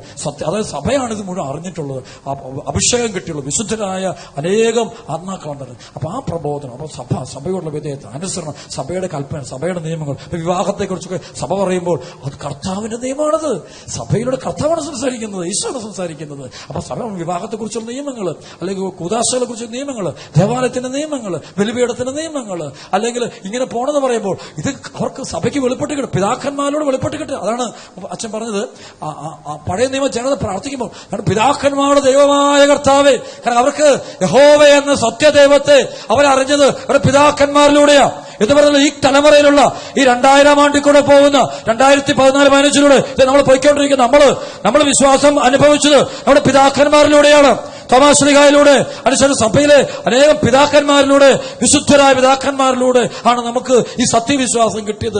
അതാണ് പാലിക്കേണ്ടത്. അല്ലാണ്ട് അവിടെ ഒരു മീറ്റിംഗ് കൂടി കുറെ പേർ ഒരുമിച്ച് കൂട്ടുമ്പോൾ ഉടനെ അത്ഭുതം ഉണ്ടാവും, അടയാളം ഉണ്ടാവും, രോഗശാന്തി ഉണ്ടാവും, കടബാധ്യത മാറും, വീട് കിട്ടും എന്ന് പറഞ്ഞുകൊണ്ട് ഇസ്രായേൽ ജനത്തിന്റെ കൂട്ടായ്മ ചെയ്ത് നീ പുറത്തു പോകരുത്, പാപമാണത്. കൈയടിച്ച് കർത്താവ് നന്ദി പറഞ്ഞേ, കരങ്ങൾ ഉയർത്തി കൈയടിച്ചേ, ഉച്ചത്തില് ഭയങ്കര പാവമാണ്. എന്നാ ഇറങ്ങട്ടെ, അല്ല നോയിട്ട് നന്ദി. സ്വരം എഴുതി പറയാമോ? ഈശോയെ നന്ദി.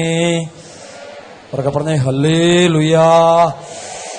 അച്ഛൻ പറഞ്ഞു വന്നത്, ഇതിനുശേഷം ഇവര് ഇസ്രായേൽ ദേശത്തേക്ക് കാലുകുത്തുന്നു. അവർക്ക് ദൈവം സുന്ദരമായ മണ്ണ് കൊടുക്കുന്നു. അവർ ദേവാലയം പണിയുന്നു. ദേവാലയത്തിൽ ബലിയർപ്പണങ്ങൾ ആരംഭിക്കുന്നു, ആഹ്ലാദിക്കുന്നു. അതാണ് സോളമൻ ദേവാലയം പണിത് കഴിയുമ്പോൾ പ്രതിഷ്ഠാ ദിനത്തിൽ അദ്ദേഹം നടത്തുന്ന പ്രാർത്ഥന ബൈബിളിൽ എഴുതിച്ചു. എന്തോ ഒരു മനോഹരമായ പ്രാർത്ഥന അറിയോ. ആ പ്രാർത്ഥനയ്ക്കകത്ത് ചില സെന്റൻസുകൾ പറയാം. അവരിങ്ങനെ വരും, അവരുടെ അധ്വാന മേഖല, കൃഷിയിടങ്ങൾ, വളർത്തുടങ്ങളൊക്കെ നോക്കുന്ന മേഖല എല്ലാം വെച്ചോണ്ടിരിക്കും. അവരുടെ ദൈവമായ കർത്താവേ, അങ്ങയുടെ മക്കൾ ആരെങ്കിലും കൃഷിസ്ഥലത്ത് ഇങ്ങനെ അധ്വാനിച്ചുകൊണ്ടിരിക്കുമ്പോൾ ഒരു വേദനയോ ദുഃഖമോ പീഡനമോ ഉണ്ടായാൽ, ഒരു അപകടമുണ്ടായാൽ, ആ കൃഷിമണ്ണിൽ നിന്നുകൊണ്ട് നിന്റെ ആലയത്തിലേക്ക് തിരിഞ്ഞു നിന്നുകൊണ്ട് കരുണയ്ക്കായിട്ട് നീ പ്രാർത്ഥിക്കുമ്പോൾ, കരുണയ്ക്കായിട്ട് അവർ വിളിച്ചു പ്രാർത്ഥിക്കുമ്പോൾ, നിന്റെ നാമം വിളിച്ചു പ്രാർത്ഥിക്കുമ്പോൾ, ഈ ആലയത്തിൽ നിന്ന് അങ്ങയുടെ കൈകൾ നീട്ടി ആ കൃഷിഭൂമിയിൽ അധ്വാനിക്കുന്നവനെ അനുഗ്രഹിക്കണമേ. അവർ പറയും, അവർ അധ്വാനിക്കുന്ന സമയത്ത് പാമ്പ് കടിയേറ്റ് കഴിയുമ്പോൾ, അല്ലെങ്കിൽ എന്തെങ്കിലും വിഷദംശങ്ങൾ ഉണ്ടായിക്കഴിഞ്ഞ് മരിക്കാൻ തുടങ്ങുമ്പോൾ അവൻ അവിടെ കടന്നുകൊണ്ട് ദൈവമേ അങ്ങയുടെ ആലയത്തിലേക്ക് തിരിഞ്ഞു നിന്നുകൊണ്ട് അങ്ങോട്ട് തിരിച്ച് ആ ദിക്കിലോട്ട് തിരിഞ്ഞിട്ട് ദൈവമേ എന്ന് വിളിക്കുമ്പോൾ, ദൈവമേ അങ്ങയുടെ ആലയത്തിൽ നിന്ന് അനുഗ്രഹം വർഷിച്ച് അവനെ നീ രക്ഷിച്ചെടുക്കണമേ എന്ന് പ്രാർത്ഥിക്കും. നിന്റെ മക്കൾ ആരെങ്കിലും വീടുകളിൽ കഴിയുമ്പോൾ രോഗബാധ വന്നു, പ്രശ്നം വരുമ്പോൾ അവര് വീടിന് മുറ്റത്തിറങ്ങിയിട്ട് അങ്ങയുടെ ആലയം എവിടെയാണോ സ്ഥിതി ചെയ്യുന്നത് ആ ദിക്കിലേക്ക് നോക്കിക്കൊണ്ട് ദൈവമേ എന്ന് വിളിച്ച് പ്രാർത്ഥിക്കുമ്പോൾ, ദൈവമേ അവിടുന്ന് ഈ ആലയത്തിൽ നിന്ന് അങ്ങയുടെ അനുഗ്രഹത്തിന്റെ കരങ്ങൾ നീട്ടി അങ്ങ് ഭവനത്തിലായിരിക്കുന്നവനെ തൊട്ട് അനുഗ്രഹിക്കണമെന്ന് പ്രാർത്ഥിക്കുക. അതുപോലെ ഇവർ ഓരോ കാര്യങ്ങൾ പറയുക. കുടുംബ പ്രശ്നങ്ങളുണ്ടാകുമ്പോൾ ആ കുടുംബത്തിന്റെ വേദനിക്കുന്ന ആള് അവിടെ ഇരുന്നുകൊണ്ട് നിന്റെ ആലയം എവിടെയാണോ സ്ഥിതി ചെയ്യുന്നത് ആ സ്ഥലത്തേക്ക് തിരിഞ്ഞുകൊണ്ട് ദൈവമേ എന്ന് വിളിക്കുമ്പോൾ, ദൈവമേ ആ വിളി കേട്ട് നീ ആ കുടുംബത്തെ അനുഗ്രഹിക്കും. അങ്ങനെ ഒരു എല്ലാ കാര്യങ്ങളും, കൃഷി മേഖല, അവരുടെ ബിസിനസ് മേഖല, അവരുടെ ആരോഗ്യ മേഖല, കുടുംബജീവിതം, അവരുടെ അനുദിന ജീവിതങ്ങള് എല്ലാം വെച്ചുകൊണ്ട് അവർ പ്രാർത്ഥനയ്ക്ക് കാണാൻ പറ്റും. ഒരു വലിയൊരു പ്രാർത്ഥന സോളമൻ നടത്തുന്നത് കാണാൻ പറ്റും. മനോഹരമായ പ്രാർത്ഥന. ഇത് സത്യമാണ്. ഇന്ന് നമ്മളും വേദനയിലും ദുഃഖത്തിലും കഴിയുമ്പോൾ എന്റെ ദൈവമക്കളെ സ്വർഗം മനസ്സിൽ ധ്യാനിച്ചുകൊണ്ട്, സ്വർഗത്തില് ഇരിക്കുന്ന പിതാവിന്റെ വലതുവശത്ത് ഉപവിഷ്ടനായിരിക്കുന്ന പുത്രൻ തമ്പുരാനെ ധ്യാനിച്ചുകൊണ്ട് സഭയോട് ചേർന്ന് വിശുദ്ധ ബലിയർപ്പിച്ചുകൊണ്ട് നമ്മൾ അപേക്ഷകൾ വെച്ചുകൊണ്ടിരിക്കുക. അതാണ് ഓരോ കുർബാന മധ്യത്തിലും യാചനാ പ്രാർത്ഥനകളാണ്. RSS പ്രാർത്ഥനകൾ, യാചനാ പ്രാർത്ഥനകൾ നടത്തും, അപേക്ഷാ പ്രാർത്ഥനകൾ. ഇതുകൊണ്ട് സഭ ചെയ്യുന്ന എന്തിനാണെന്നറിയാമോ? നല്ല കാലാവസ്ഥ ഉണ്ടാകാൻ വേണ്ടി പ്രാർത്ഥിക്കുന്നു, അല്ലെങ്കിൽ രാഷ്ട്രീയ നേതാക്കന്മാർ സമാധാനം, ഐക്യം ഉണ്ടാകാൻ വേണ്ടി പ്രാർത്ഥിക്കുന്നു, സഭയുടെ പിതാക്കന്മാർക്ക് വേണ്ടി പ്രാർത്ഥിക്കുന്നു. എല്ലാത്തിനും വേണ്ടി പ്രാർത്ഥിക്കുമ്പോൾ സഭയുടെ മനസ്സ് സ്വർഗം മനസ്സിൽ ധ്യാനിച്ചുകൊണ്ട്, സ്വർഗത്തിലിരിക്കുന്ന പുത്രൻ തമ്പുരാനെ മനസ്സിൽ ധ്യാനിച്ചുകൊണ്ട്, അത് കണ്ടുകൊണ്ട് ആ പുത്രൻ തമ്പുരാനോട് സഭ ഒന്നടങ്കം പ്രാർത്ഥിക്കുകയാണ്. ആ സഭയുടെ കൂട്ടായ്മയിൽ 12 അപ്പസ്തോലന്മാരുണ്ട്. അതിന് ഏറ്റവും മുന്നിൽ പരിശുദ്ധ ദൈവമാതാവുണ്ട്, പരിശുദ്ധ അമ്മയുണ്ട്. എല്ലാവരും കൂടിയാണ് ഈശോ മിശിഹായോട് പ്രാർത്ഥിക്കുന്നത്. അതിന്റെ ഫലമാ ഈ ലോകത്തിൽ സമാധാനം. കൈയടിച്ച് കർത്താവ് നന്ദി പറയട്ടെ, കരമുയർത്തി കൈയടിക്കട്ടെ. പോരാ, കരമുയർത്തി ഒറ്റ വിളി ഈശോയേന്ന് വിളിക്കട്ടെ, ഉച്ചത്തിൽ ഈശോയേന്ന് വിളിക്കട്ടെ. യേശുവേ നന്ദി, നന്ദി. ഒരു ക്രിസ്ത്യാനി മരിച്ചു കഴിഞ്ഞാൽ നിങ്ങൾ ദുഃഖിക്കരുത്. ക്രിസ്ത്യാനിയുടെ മരണം സാധാരണ മരണമല്ല. അവൻ ദൈവത്തിന്റെ കരങ്ങളിലേക്കാണ് അവൻ മരിച്ചു വീണത്, അല്ലാതെ മനുഷ്യന്റെ കരങ്ങളല്ല. അവൻ പോകുന്നത് ഫറവോയുടെ കൂട്ടത്തിലുള്ള ഫറവയും ഫറവോയുടെ സൈന്യവും കൂടെ ചെങ്കടലിലൂടെ ഒഴുകിപ്പോയി. ആ പോക്കല്ല ക്രിസ്ത്യാനിയുടെ പോക്ക്. ക്രിസ്ത്യാനി അവനെ അപ്പുറം കടന്നവനാ. അവനിപ്പോൾ മരുഭൂമിയിലൂടെയാണ്. ശരിയാണ്, വേദന ഉണ്ടാകാം, എന്തും ഉണ്ടാകാം, എന്ത് തകർച്ച ഉണ്ടാകാം, രോഗങ്ങളുണ്ടാകാം, അപകടങ്ങളുണ്ടാകാം, മരണങ്ങളുണ്ടാകാം, അനർത്ഥങ്ങൾ വരും, എല്ലാം സംഭവം. പക്ഷെ അവൻ മരിച്ചു വീഴുന്നത് യോർദാൻ കടക്കലാണെന്നുള്ള കാര്യം ഓർമ്മിക്കണം. അവൻ സ്വർഗമാകുന്ന പർദീസായിലേക്ക്, അല്ലെങ്കിൽ ജെറുസലേം ആകുന്ന സ്ഥലത്തേക്ക്, പ്രോമിസ്ഡ് ലാൻഡിലേക്ക്, വാഗ്ദത്ത ഭൂമിയിലേക്ക് അവൻ കാലുകുത്തിയിരിക്കുകയാണ്. അങ്ങനെ നമ്മുടെ കുടുംബങ്ങളിലൊക്കെ ധാരാളം മക്കള് അവിടെ കാലുകുത്തിയിട്ടുണ്ട്. അതവർ ദൈവം നന്ദിയാണ് പറയേണ്ടത്, സങ്കടപ്പെടുകയല്ല വേണ്ടത്. കരങ്ങൾ ഉയർത്തിപ്പിടിച്ച് ഈശോയേന്ന് വിളിക്കട്ടെ, ഉച്ചത്തെ വിളിക്കട്ടെ. അഭിഷേകം.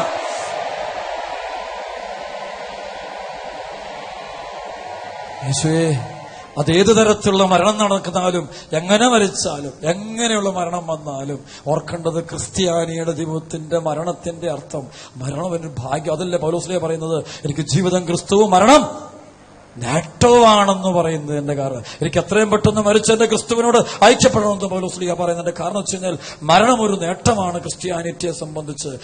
അല്ലാണ്ട് ഭയങ്കര നേട്ടം, മരണം നേട്ടം വെച്ചാൽ ആ നിമിഷം ആ ക്രിസ്തുവിന്റെ സ്ഥലത്തെത്തുക. പ്രിയപ്പെട്ട ഒരു കഥയല്ല, പഴയ നിയമത്തിൽ കർത്താവ് ഇത് വളരെ പിക്ചറൈസ് ചെയ്ത് തന്നിരിക്കുക വ്യക്തമായിട്ട്. അതായത് ഈജിപ്തിന്റെ അടിമത്തത്തിൽ നിന്ന് ദൈവജനത്തെ മോചിപ്പിച്ച് മരുഭൂമിയിലൂടെ കൊണ്ടുപോയി കാനാൻ ദേശത്ത് പ്രവേശിപ്പിക്കുന്നു. മോശെ കൊണ്ടുപോകുന്നത് കാണാൻ പറ്റും. രണ്ടാമത് ഇവിടെയുണ്ട് ഈശോ മിശിഹ ഒന്ന് പാപത്തിന്റെ അടിമത്തത്തിൽ കഴിയുന്ന നമുക്ക് വേണ്ടി അവൻ കാൽവരി ബലി അർപ്പിച്ച് കാൽവരി കുരിശിൽ മരിച്ച് പെസഹ നടത്തി. ആ പെസഹയിലൂടെ അന്ത്യത്താഴ്വേളയിൽ ഇതെന്റെ ശരീരമാണ്, ഇതെന്റെ രക്തമാണ്, ഇതെന്റെ ഓർമ്മയ്ക്കായി ചെയ്യും. അതുകൊണ്ട് സഭയൊന്നും ചെയ്യും കേട്ടോ. അതുകൊണ്ട് പരിശുദ്ധ കുർബാന സഭ അർപ്പിക്കുന്നത് മറ്റു പലരും എതിര് പറയുന്നുണ്ടെങ്കിൽ അവര് പ്രവർത്തിക്കുന്നത് സത്യാത്മാവല്ലത്, പരിശുദ്ധാത്മാവല്ലത്. പരിശുദ്ധാത്മാവാണെങ്കിൽ അവരെ കൃത്യമായിട്ട് വ്യാഖ്യാനിക്കണം. കൈയടിച്ച് കർത്താവ് നന്ദി പറഞ്ഞ് പോരാ. ക്രിസ്തലോ ഈ ബലിയർപ്പണം കഴിഞ്ഞ് ഇസ്രായേൽ ജനം ഈശോയുടെ കാൽവരി ബലിയിലൂടെ ഈശോ ലോകത്തിന് വേണ്ടി രക്ഷവാഗ്ദാനം നൽകി. ആ ക്രിസ്തുവിന്റെ മരണത്തിലും സംസ്കാരത്തിലും ഉത്ഥാനത്തിലും പങ്കുപറ്റുന്ന മാമോദീസായിൽ ഞാനും നിങ്ങളും പങ്കുപറ്റിയിട്ട് ദൈവരാജ്യമാകുന്ന മരുഭൂമിയിലേക്ക് സ്വർഗരാജ്യമല്ല ദൈവരാജ്യം എന്ന് മരുഭൂമിയിൽ കയറിയിട്ട് പരിശീലനത്തിന്റെ കാലഘട്ടമാ. 10 പ്രമാണങ്ങൾ കാണാപ്പാടം പഠിച്ച് ജീവിച്ച് സഹനങ്ങൾ ഏറ്റെടുത്ത് കുരിശെടുത്ത് അങ്ങനെ വിശുദ്ധീകരണത്തിന്റെ നാളുകളാണിത്.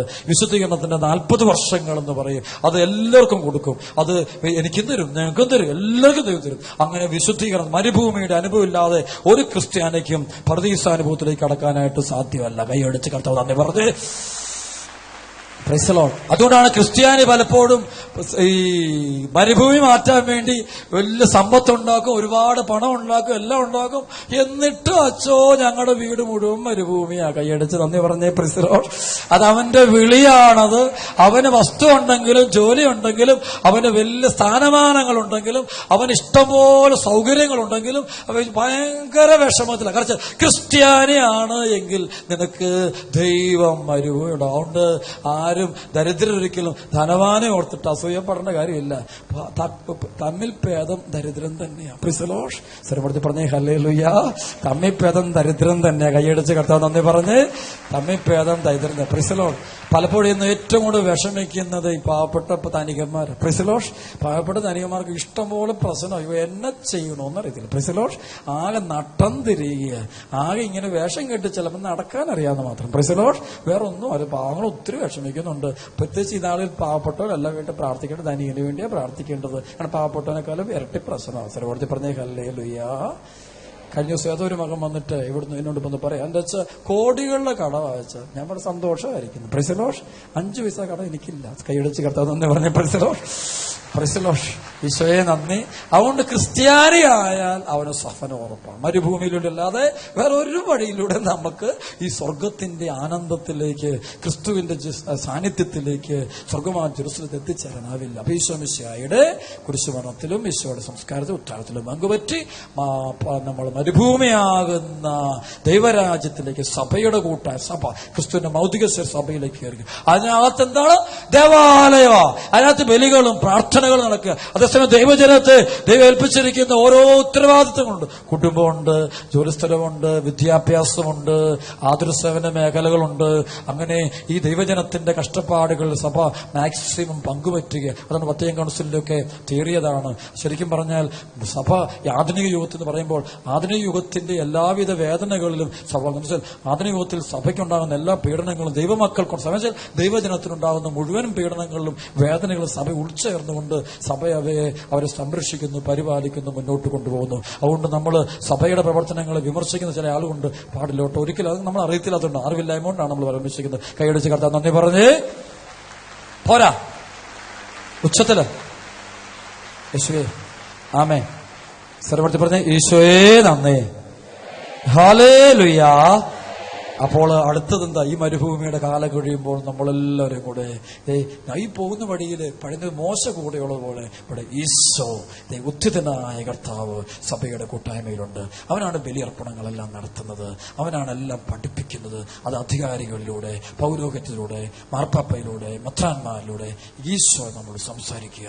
ഓരോ ദിനവും ഇടവക വിചാരിച്ചതിലൂടെ, ഇടവക കൊച്ചച്ചനിലൂടെ, പുരോഹിതനിലൂടെ കർത്താവ് സംസാരിച്ച് ഈ ജനത്തെ കൊണ്ടുപോകുക. അങ്ങനെ സഭയിൽ പരിശുദ്ധ കുർബാന കുർബാനയിലൂടെ, ബലിയിലൂടെ കർത്താവ് കൂടെ കൂടെ ഇങ്ങനെ നടക്കുക. അങ്ങനെയാണ് നമ്മൾ കൊണ്ടുപോകുമ്പോൾ ഒരു വിശുദ്ധിക്കുന്ന നാളുകളുണ്ട്. അത് കഴിയുമ്പോൾ ഇപ്പം നമുക്ക് ഈശോ അരൂപിയായിട്ട് നമ്മുടെ കൂടെ നിൽക്കുന്നത്. പക്ഷെ നമ്മൾ നാളെ മരിച്ചു കഴിയുമ്പോൾ നമ്മൾ കാണുന്നത് അരൂപി എങ്ങനെയല്ല കാണുന്നു, നമ്മൾ അവനെ മുഖാഭിമുഖം കാണുന്ന. അതാണ് സങ്കീർത്തനം പറയുന്നത് പോലെ, ഉണരുമ്പോൾ ഞാൻ അവന്റെ തിരുമുഖം ദർശിക്കും. കൈയടിച്ച് കർത്താവ് നന്ദി പറഞ്ഞ്, ഉണരുമ്പോൾ ഞാൻ അവന്റെ തിരുമുഖം ദർശിക്കും. കരങ്ങളുയർത്തി ഈശോയെ എന്ന് വിളിക്കട്ടെ, ഈശോയെ എന്ന് വിളിക്കട്ടെ, ഈശോയെ എന്ന് വിളിക്കട്ടെ. യേശുവേ നന്ദി. ആമേൻ ആമേൻ. സ്ഥലം പറഞ്ഞേ ഹല്ലേലൂയാ. എന്റെ പ്രിയപ്പെട്ട മക്കളെ, ഒരു കാര്യം ഉറപ്പായിട്ട് ഈ വചനം നമ്മെ പഠിപ്പിക്കുന്നുണ്ട്. തമ്പുരാൻ നമ്മുടെ കൂടെയുണ്ട്. ഉണ്ടോ ഇല്ലയോ? Yes or no? Yes or no? Yes. അവിടുത്തെ വചനം നമ്മുടെ കൂടെയുണ്ട്, അവിടുത്തെ സഭ നമ്മുടെ കൂടെയുണ്ട്. നമ്മളെല്ലാം പോയിക്കൊണ്ടിരിക്കുക എങ്ങോട്ട്? വാഗ്ദത്ത ഭൂമിയിലേക്ക് യാത്ര ചെയ്തുകൊണ്ടിരിക്കുക. നമ്മൾ ചിലരൊക്കെ അവിടെ പ്രവേശിച്ച് കഴിഞ്ഞു. അടുത്തത് ദൈവം നമ്മളെയാണ് കൊണ്ടുപോകാൻ പോകുന്നത്. ഇനി പോയിക്കൊണ്ടിരിക്കും. അത് തമ്പുരാന്റെ പദ്ധതിയുടെ കാലഘട്ടം വരെ. അതെന്താണെന്ന് ആർക്കും അറിഞ്ഞുകൂടാ. ലോകാവസാനം ഒന്നും ആർക്കും അറിഞ്ഞുകൂടാ. ആരെങ്കിലും ഡേറ്റ് എഴുതി വെച്ചിട്ടുണ്ടെങ്കിൽ പാവങ്ങൾക്ക് അറിവില്ലായ്മ കൊണ്ട് സർവ്വത്തെ പ്രതി ഹല്ലേലൂയ. ശരിക്കും ഡേറ്റൊക്കെ എഴുതി വെക്കുന്നവരുടെയൊക്കെ പ്രശ്നം വിഷമിക്കാമെന്നില്ല. എല്ലാവർക്കും ആഗ്രഹം സ്വർഗത്തിൽ ചെല്ലണമെന്ന്, പെട്ടെന്ന് ചെല്ലണമെന്ന് ആഗ്രഹം. ഈ ശുദ്ധീകരണം കൂടാതെ ഒറ്റ ആഴ്ച കൊണ്ട് ചെല്ലണം. അവർക്ക് പറഞ്ഞ ഹല്ലേലൂയ. കർത്താവ് ഒരു കാരണവശാലും കയറ്റിവിടും. എല്ലാവരും ആഗ്രഹം അടുത്ത ആഴ്ച തന്നെ സ്വർഗം കിട്ടുകയായിരുന്നെങ്കിൽ പ്രശ്നം എല്ലാം തീർന്നേനെ. പ്രശ്നം കടക്കാരന്റെ പ്രശ്നം തീർന്നേനെ. അവർക്ക് പറഞ്ഞ ഹല്ലേലൂയ. കോടികൾ ചോദിക്കാൻ വരുന്നുണ്ട്, തിരിച്ചു കൊടുക്കണ്ടായിരുന്നു. അവർക്ക് പറഞ്ഞ ഹല്ലേലൂയ. അങ്ങനെ ഒരുപാട് കാര്യങ്ങൾ. പെട്ടെന്ന് സ്വർഗം കിട്ടും ഇല്ല. മരുഭൂമിയുടെ കാലഘട്ടം അത് ദൈവത്തിന്റെ ഒരു സമയമാണ്. അതൊരിക്കലും ആർക്കും അറിഞ്ഞുകൂടാ. 40 years എന്ന് പറയുന്നത് അതൊരു അൺഎൻഡിങ് ആയിട്ടുള്ള, എന്നുവെച്ചാൽ നമുക്കൊന്നും പറയാൻ പറ്റില്ല. അതിനെക്കുറിച്ച് സംഭവം പല അർത്ഥത്തിലുണ്ട്. പഴയ നിയമത്തിൽ നോഹിന്റെ ജലപ്രളയത്തെ കുറിച്ച് 40 നാളുകളെന്ന് പറയുന്നുണ്ട്. രാവും പകലെന്ന് പറയുന്നുണ്ട്. മോശയുടെ പ്രായത്തെ, മോശയ്ക്ക് 40ാമത്തെ വയസ്സിലാണ് മോശ ഈജിപ്തിൽ നിന്ന് നാടുവിട്ട് പോകുന്നത്. അതിനുശേഷം 40 വർഷം കണ്ടല്ലോ ഹോറോമലയുടെ അവിടെ കണ്ടു. പിന്നീട് 40 കുറെ 40 years പറയുന്നുണ്ട്. പുതിയമത്തിൽ കാണാം ഈശോ 40 ദിവസങ്ങൾ ഈശോ മരുഭൂമി പ്രാർത്ഥിക്കുന്നുണ്ട്. ഉദ്ധിതനായ കർത്താവ് 40 ദിനങ്ങൾ ദൈവജനത്തിന്, എന്ന് വെച്ചാൽ അത് 40 ദിനം എന്നല്ല അർത്ഥം, അതൊരു ഭയങ്കര തുടർച്ചയാണ്. സ്വരം കൊടുത്ത് പറഞ്ഞ ഹല്ലേലൂയാ. അതങ്ങ് തുടരുകയാണ്. ആ 40 എന്നേക്കും നമ്മുടെ കൂടെ ഉണ്ടായിരിക്കും കർത്താവിന്റെ സാന്നിധ്യം. എന്നേക്കും കർത്താൻ സാന്നിധ്യം ഉണ്ടായിരിക്കും. എന്നേക്കും കർത്താൻ സാന്നിധ്യം ഉണ്ടായിരിക്കും. എന്നേക്കും കൂടെ ഉണ്ടായിരിക്കും. ആമേൻ. സ്വരം കൊടുത്ത് പറഞ്ഞ ഈശോയെ നന്ദി. ഹല്ലേലൂയാ, ഹല്ലേലൂയാ.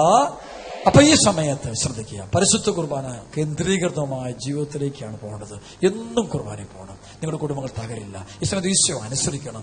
പൗരോഹിത്യത്തിലൂടെ സഭയിലൂടെ ഈശോ സംസാരിക്കുമ്പോൾ അത് കേൾക്കണം. നമ്മൾ അധികാരികളോട് സഭയിലൂടെ കേൾക്കണത് അനുസരിച്ച് നീക്കണം. അന്നും പേടിക്കണം. തിരിച്ചൊന്നും ചോദ്യം ചോദിക്കാൻ പോകണ്ട. കർത്താവ് നമ്മളെ വഴി നടത്തുന്നുണ്ട്. ധൈര്യമായിട്ടിരുന്നു. നമ്മുടെ ഒരു കുടുംബവും തകരാൻ സമ്മതിക്കത്തില്ല. എന്തെല്ലാം പ്രയാസങ്ങളുണ്ടെങ്കിലും സ്നേഹിച്ചോണം. നമ്മുടെ കുടുംബങ്ങളൊക്കെ നല്ല സ്നേഹത്തിന്റെ സ്ഥലമായിട്ട് മാറണം. കൈയടിച്ച് കർത്താവ് നന്ദി പറഞ്ഞേ.